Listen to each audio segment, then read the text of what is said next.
Tonight is one of two workshops entitled Abstracts, Backgrounds and Beyond.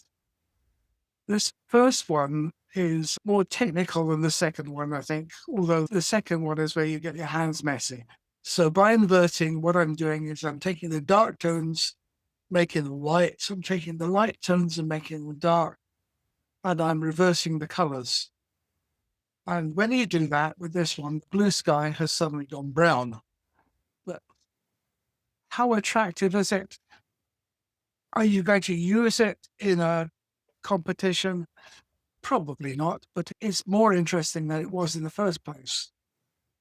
You lay one on top of the other as different layers in Photoshop or in other image processing software, and then you play around with the blending modes to see what you can get.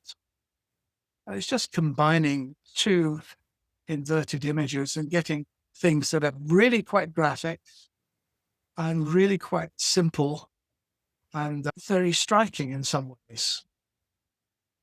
You can do something similar, so it doesn't matter whether you're using an expensive DSLR or just your phone, you can play about with things in many ways. And when you combine the two in camera, you get this. That's quite interesting, I thought. For example, I can choose darken.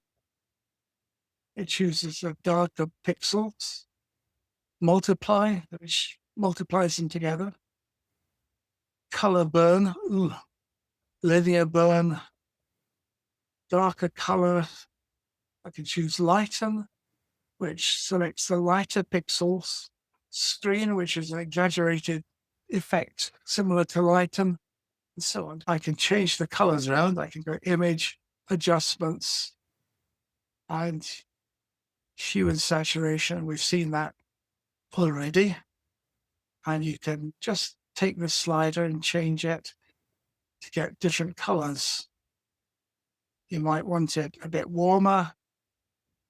You might want the greens to come in.